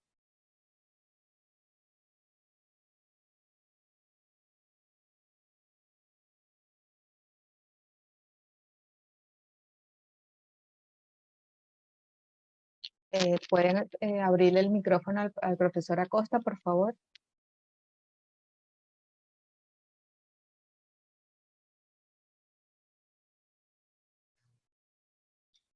Muy importante, muy interesante la pregunta porque esa conexión urbano-rural que la hemos tratado en otros ámbitos, en particular el Grupo Orinoco, en relación a las alcaldías y todo esto, es crítica, porque la ciudad va robando espacios más allá de su poligonal al ámbito rural, ¿no?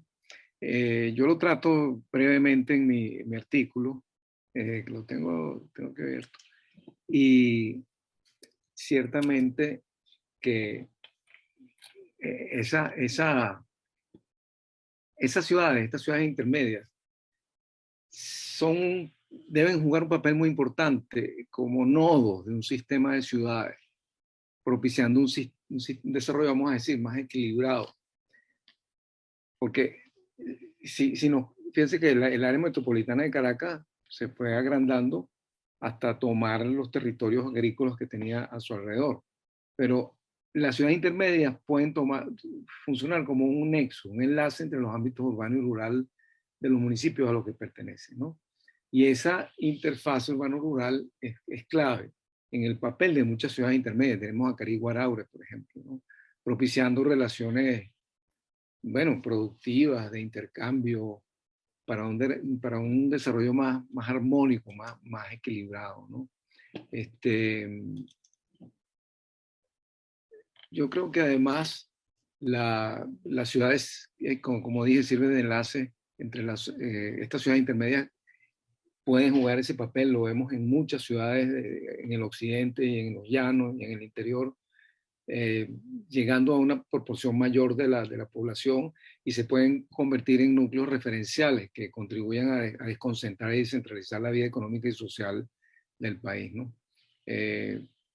Bueno, pero para ello deben integrarse otros aspectos que no solo sean la relación con lo rural, sino también con el entorno natural que tiene alrededor, con las actividades culturales, con el valor patrimonial, con el potencial turístico. Y al integrar todos estos elementos, incluso las variables de cambio climático y riesgos, ¿no? Cuando uno integra entre lo urbano y lo rural, lo natural, lo productivo, lo cultural, lo turístico, se logra una integración más armónica de estos dos elementos. Bueno, no sé si se puede leer la pregunta, a ver si la terminé de contestar o si tiene otra cosa que quisiera agregar, Pedro, como comentario a lo que le estoy contestando. Sí, repito la pregunta.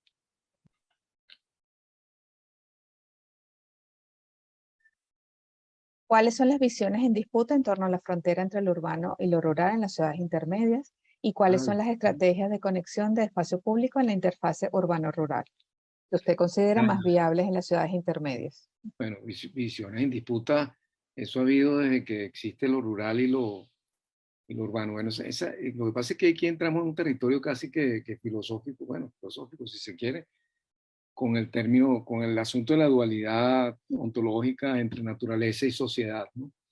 Que fue generada a partir de aquel pienso luego existo de Descartes y siguió desde el siglo XVII hasta hoy, que el hombre ve a la naturaleza como un enemigo, pues como un elemento a apropiarse de ella, ¿no? Y más que como un enemigo, la ve como un recurso que utiliza a su antojo, ¿no?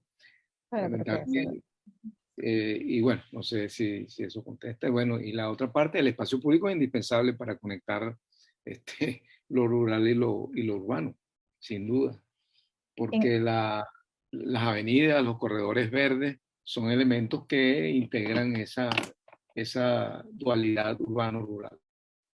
En ese orden de ideas, profesora Costa, el arquitecto Guzmán le pregunta, ¿cuáles son los indicadores que más utiliza en diagnóstico de los espacios públicos? Bueno, vamos a hacer una cosa, déjame, porque los tengo aquí en el círculo que tengo abierto, ¿no? Y bueno, hay diversos tipos de indicadores. El primero es la cantidad de espacios públicos que existe en la ciudad, ¿no? Y esa cantidad de espacios públicos puede ser una cosa tan sencilla como decir que son 36 espacios públicos, ¿no? Pero, por ejemplo, el índice y la iniciativa de ciudades prósperas de la ONU aplica 80 indicadores. Y el programa de la iniciativa de ciudades emergentes y sostenibles del Banco Interamericano aplica 132 indicadores. ¿No? Yo creo que eso vale la pena buscarlo en la bibliografía que está en mi artículo. Yo lo puedo mandar luego. Y son indicadores que van desde, por ejemplo, decir cuál es el porcentaje de área verde en relación al área total construida. Y para eso los sistemas de información geográfica son fundamentales. Indicadores como, por ejemplo, las aceras. ¿Cuál es el porcentaje de área de acera en comparación con las calles? Y así sucesivamente hay una cantidad de indicadores que están enumerados en esto. Por ejemplo, es muy importante que se hagan estimaciones de tipo general primero. Por ejemplo, se recomienda que un promedio del 45 al 50% de la tierra urbana se asigne a calles y espacios públicos abiertos. Y de ellos más o menos 30-35% para calles. Pero fíjense que entonces el espacio público debería ser el 50% de la ciudad, ¿no? Y las calles el 30%. Y las calles y las aceras, ¿no? Y un 15-20%, quizás más del 20% para espacios públicos abiertos. Ese es un buen punto de partida. Puedes, por ejemplo, porcentaje de suelo ocupado por calles, aceras, bulevares y avenidas, porcentaje de tierra que es espacio público abierto, y porcentaje de tierra que es equipamiento urbano, proporción total edificada de la ciudad en contraste con la cantidad de espacio abierto. Bueno, como dije, hay infinidad de indicadores. Otros evalúan cosas como la cantidad de espacio público, la distribución espacial, para evidenciar zonas desatendidas, la conectividad de las calles, intersecciones. Si hay calles que, por ejemplo, son kilómetros y no tienen una intersección, no tienen conectividad. Bueno, longitud de ciclovías por habitante, longitud de playas urbanas por habitante, superficie verde arborizada. Bueno, ahí, como les dije, hay 80 indicadores en la metodología de las Naciones Unidas y 130 y pico en la del Banco Interamericano, y están a la mano. O sea, es muy interesante. Es una investigación, a mi manera de ver, interesantísima. La de la de aplicar estos indicadores y hacer evaluaciones y diagnósticos del espacio público de las ciudades intermedias, por ejemplo. Ok, gracias, profesora Costa. El señor Pedro Ramírez, que nos comenta que tiene problemas de audio, le hace un comentario. Básicamente, observo en la presentación del profesor Domingo, es un inventario del espacio público con el fin de proponer a este tipo de espacio como epicentro de la sostenibilidad de las ciudades a través de intervenciones urbanas en planes especiales. Sin embargo, teniendo claro la noción de totalidad, creo solo este elemento no sería el único elemento clave para la planificación urbana. Por lo tanto, creo sería bueno ver las interacciones de la sociedad, la población, dentro de esas ciudades intermedias. Sí es cierto, la vialidad es un elemento estructurante, pero solo del aspecto físico-espacial, pero son las relaciones establecidas por los grupos emplazados dentro de ella las que dan el uso a ese espacio, dando una morfología particular. Esto lo expreso basado en el planteamiento de Lefebvre, donde comenta la ciudad es el resultado de una historia que debe concebirse como la obra de agentes o actores sociales, de sujetos colectivos que operan en oleadas sucesivas. Fin de la cita. Bueno, interesante. Yo no comparto lo que él dice en cuanto a que se debe partir de un solo elemento para analizar estos temas. O sea, en este caso, por lo que entiendo, es la comunidad. Empezando porque el mismo Lefebvre dice los signos, y lo tengo aquí en un epígrafe en el trabajo, los signos de lo urbano son signos de asamblea, las cosas que promueven la asamblea, calles, plazas, espacios, superficies, aceras y edificios, y los requisitos para la asamblea, asientos, luces. O sea, Lefebvre mismo dice que la ciudad, el derecho a la ciudad se ejerce a través del espacio público. Y eso no quita que uno haga enfoques diferentes, pues. Sí, pero entonces hay que estudiarlo, analizarlo, hacer investigación y publicarlo, someterlo a arbitraje, etcétera, etcétera. Pues ese tipo de cosas son las que son apropiadas en estos casos, ¿no? En cuanto a lo que dice que lo que yo propongo que se haga un inventario, bueno, creo que fui bastante claro de que el inventario es un aspecto del tema del espacio público, ¿no? Y tampoco dije que la vialidad es el elemento estructurante, por Dios. Ese era un sacrilegio que se cometía en los años 70 y que fue lo que destruyó ciudades como Caracas y ciudades como Los Ángeles y ciudades que partieron en su planificación a partir de la vialidad como el elemento estructurante, algo que ya pasó como criterio urbanístico, yo creo que de hace décadas, ¿no? Entonces, a ver... Y exactamente, que además ya no hablamos del modelo de transporte, sino un modelo de movilidad sostenible, donde es el sujeto y los viajes lo que importa y no el traslado mecánico del mismo. Yo creo que sí, que lo que él dice es que hay que ver la interacción de la sociedad dentro de las ciudades intermedias, claro que sí, bueno, a trabajar en eso. Pues.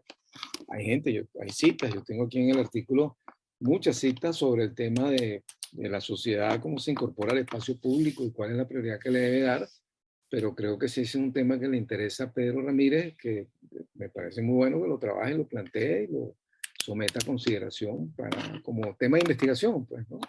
Porque no es solamente el aspecto físico-espacial que se considera en la ciudad, yo creo que eso está más que reconocido ampliamente, pues.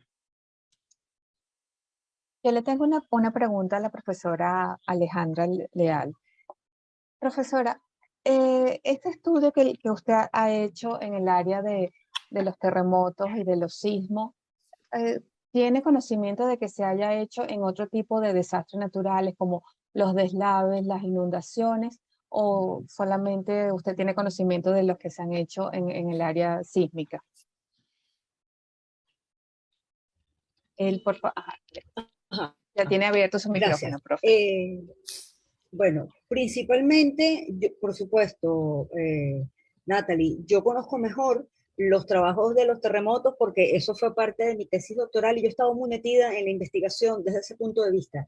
Pero efectivamente, ese tipo de estudios, sobre todo en la perspectiva urbana, de cómo un evento adverso, ya sea un terremoto, una erupción volcánica, una inundación, tsunamis, derrumbes y deslizamientos, sobre todo si son a gran escala, también ha sido objeto de estudios urbanos desde el punto de vista de la planificación, del diseño, no solamente para comprender cómo la forma de esa población interactuó con las características del fenómeno y cómo eso determinó el nivel, si fue una emergencia, si fue un desastre, qué quedó destruido y además cómo deconstruir ese riesgo y hacerlo más seguro. Por ejemplo, el deslave de Vargas, por supuesto, ha sido muy estudiado desde este punto de vista. Incluso hay un libro excelente dirigido por el profesor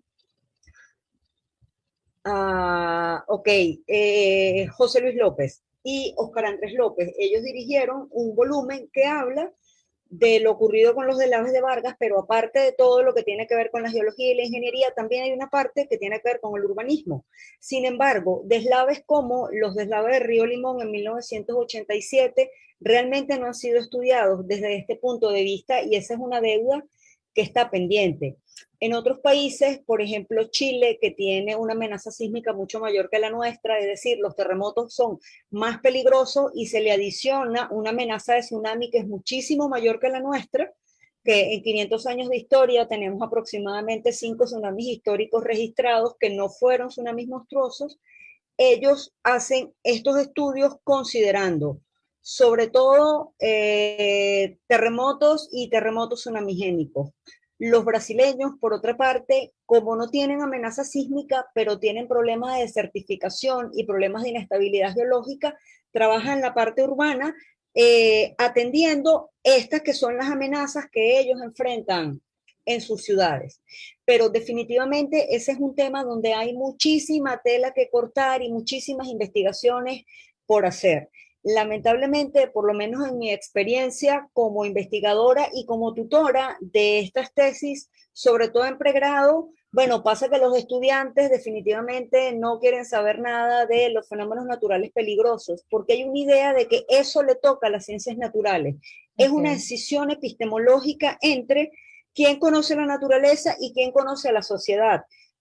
Oye, y ya es tiempo de que en el siglo XXI nos abramos a la comprensión de que la naturaleza y la sociedad no son compartimientos estancos. Lo que afecta a una cosa afecta a otra. Nosotros como sociedad somos afectados por la naturaleza y en todo este tema de ocupar el territorio, obtener recursos y hacer vida social, bueno, modificamos la naturaleza de formas que a veces pueden resultar peligrosas o desastrosas para nosotros mismos. Pero por ejemplo, aquí en Venezuela lo más estudiado ha sido la parte de terremotos, además de que considera que en Venezuela somos pocos los investigadores que trabajamos esta temática, por ejemplo, terremoto ciudad o amenaza ciudad. Eso es lo que está pasando, pero está abierto ese tema para la investigación. Muchísimas gracias, Alejandra. Si no hay más preguntas, vamos a cerrar entonces. No me queda ninguna pregunta en el chat. Y bueno, vemos que el área de ambiente y sostenibilidad abarca una serie de temas imprescindibles para el estudio de la ciudad, que deben y pueden ser abordados de forma interdisciplinaria y que abren un amplio campo de investigación. O sea, tenemos de verdad que, si aquí hay estudiantes de pregrado, de nuestros posgrados o incluso del doctorado, bueno, tienen una amplia temas que pueden abordar. Bueno, la verdad que para cerrar esta primera sesión dedicada al área de ambiente y sostenibilidad, lo primero es agradecer nuevamente la participación al profesor Acosta y a las profesoras Córdoba, Leal y Rodríguez por el tiempo y disposición que siempre tuvieron desde el primer momento que se le planteó hacer este ciclo de conferencias. A los asistentes agradecemos por conectarse y los invitamos a participar en las siguientes sesiones. La del próximo jueves, 3 de noviembre, va a corresponder al área de política, planificación y gestión urbana. Igualmente en las redes sociales estaremos promocionando los panelistas y bueno, los esperamos para el jueves que viene. Muchísimas gracias a todos.